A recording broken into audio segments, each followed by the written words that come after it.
មួយគឺយើងនៅជាប់ជួននឹងព្រះបន្ទូលព្រះជាម្ចាស់អានព្រះបន្ទូលព្រះអង្គជាប្រចាំក្នុងការឲ្យយើងស្វែងយល់ព្រះបន្ទូលព្រះអង្គបន្ថែមទៀតទី2អធិដ្ឋានទៅកាន់ព្រះជាម្ចាស់ដើម្បីមានទំនាក់ទំនងជាមួយព្រះជាម្ចាស់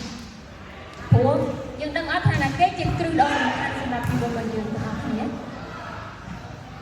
ព្រះជាម្ចាស់គឺជាគ្រឹះគឺជាថ្មមួយដ៏សំខាន់សម្រាប់ជីវិតរបស់យើងបើមិនជាយើងអត់មានទំនាក់ទំនងជាមួយព្រះជាម្ចាស់យើងនឹងមិនអាចរងមមកទេព្រះអង្គគឺជាថ្មដែលជាគ្រឹះមួយដ៏សំខាន់សម្រាប់ជីវិតរបស់យើងទី3យើងជាក្រុមជំនុំបងប្អូនត្រូវមានការដែលលើកទឹកចិត្តគ្នាដើម្បីឲ្យយើងទាំងអស់គ្នាបានរីកចម្រើនជាមួយគ្នាទៅវិញទៅមកយើងត្រូវការគ្នាទៅវិញទៅមកក្នុងការដែលលើកទឹកចិត្តគ្នាដើម្បីឲ្យយើងរីកចម្រើននៅក្នុងក្រុមជំនុំរបស់យើងម្នាក់ៗ